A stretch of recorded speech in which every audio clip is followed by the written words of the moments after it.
Friends, welcome to భవిష్య vlogs. ఈరోజు మన వీడియో వచ్చేసి ఎంతో రుచికరమైన అపోలో ఫిష్ ఫ్రై అండి. చాలా అంటే చాలా టేస్టీగా ఉంటుంది. ఈ ఫిష్తో కనుక ఇలా ఫ్రై చేసుకొని తిన్నామనుకో టేస్ట్ మాత్రం జన్మలో మర్చిపోలేము, అంత బాగా ఉంటుంది. వీటిని చిన్నపిల్లలు కూడా భయం లేకుండా తినేయచ్చు, ఎందుకంటే వీటిలో ఎక్కడ కూడా ముళ్ళు అనేది ఉండదు. అందువలన మనం భయం లేకుండా పిల్లలకు కూడా తినిపించవచ్చు. టేస్ట్ కూడా చాలా అంటే చాలా బాగుంటుందండి. నేనైతే ఫస్ట్ టైం తిన్నాను, రుచి మాత్రం చాలా బాగుంది, అందుకనేసి మీతో షేర్ చేసుకుంటున్నాను.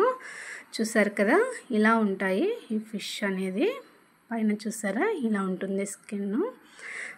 మన ఛానల్ని ఎవరైనా ఫస్ట్ టైం చూస్తున్నట్లయితే ప్లీజ్ సబ్స్క్రైబ్ చేసేయండి. అలాగే ఒక లైక్ చేసి వీడియోలోకి అయితే వెళ్ళిపోదామండి. ప్లీజ్ ఫస్ట్ లైక్ చేయండి. ఇక్కడ శుభ్రంగా కడిగి తీసుకున్న అపోలో ఫిష్ని ఇలా చిన్న ముక్కలుగా కట్ చేయించుకున్నాను. ఇప్పుడు ఇందులోనే మనము పసుపు, కారము, ఉప్పు, అలాగే అల్లం వెల్లుల్లి పేస్ట్ వేసుకున్నాను.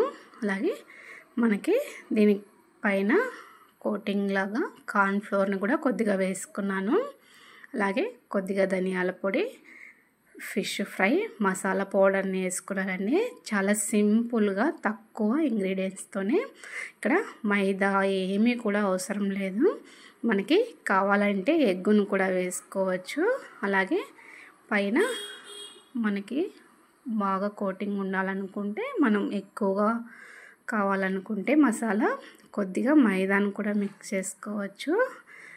నేనైతే ఇక్కడ ఏమీ వేయట్లేదు. ఈ కొద్ది వాటితోనే సింపుల్గా చాలా ఈజీగా చేసేసుకోవచ్చు. ఇది బ్యాచిలర్స్ కానీ ఫస్ట్ టైం వంట చేసేవారు కూడా ఈజీగా చేసుకోవచ్చండి.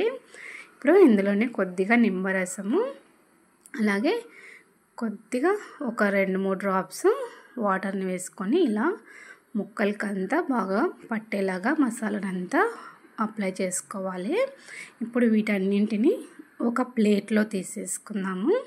ఇలా ప్లేట్లో పెట్టుకొని ఎండలో కనుక ఒక 10 నిమిషాలు పెట్టేసుకున్నాం అనుకో, ఈ ఫిష్కి అనేది మనం పట్టించిన మసాలా అంతా కూడా బాగా అప్లై అవుతుంది. అదనేది పీస్కి అనేది మసాలా అనేది పడుతుంది. అప్పుడే మనకు తిన్నప్పుడు టేస్ట్ చాలా బాగుంటుంది. కొద్దిమంది ఫ్రిడ్జ్లో కూడా పెడుతూ ఉంటారు. దాని బదులు కొద్దిసేపు ఎండలో పెట్టుకున్నాం అనుకో ఇంకా బాగుంటుంది. కరకరలాడుతూ చాలా అంటే చాలా బాగుంటాయండి. తప్పకుండా ఒకసారి ట్రై చేయండి. చూసారు కదా, ఇలా ఆయిల్లో వేసేసుకొని ఒక్కొక్కటిగా లో ఫ్లేమ్లోనే మనము వేయించుకోవాలి. బాగా కలర్ వచ్చేంత వరకు వేయించుకోవాలి. మనకి ఫిష్ అనేది లో ఫ్లేమ్లోనే ఎక్కువసేపు బాగా వేయించుకుంటే టేస్ట్ అనేది చాలా బాగుంటుంది. మనము ఫ్రై బాగా ఎక్కువగా చేసుకుంటే కరకరలాడుతూ చాలా బాగుంటుంది. మనకి కొద్దిగా మెత్తగా ఉండాలనుకుంటే కొద్దిగా ఫ్రై ఎక్కువ కాకుండా చూసుకోవాలి. చూసారు కదా, వీటిలో ముళ్ళు అనేది అస్సలు ఉండదండి. పిల్లలు కూడా డైరెక్ట్గా ఇచ్చేస్తామనుకో వారే తీసుకొని తినేస్తారు, అస్సలు భయం ఉండదు. చూసారు కదా ఫ్రెండ్స్, తప్పకుండా ఈ వీడియో కనుక నచ్చితే లైక్ చేయండి, మీ ఫ్రెండ్స్కి రిలేటివ్స్కి షేర్ చేయండి. అలాగే ఇక్కడ ప్లీజ్ కామెంట్ చేయండి. చూసారు కదా, వేడి వేడిగా అపోలో ఫిష్ ఫ్రై అయితే మనకు రెడీ అయిపోయిందండి. Thank you for watching. Next వీడియోలో మళ్ళీ కలుద్దాం.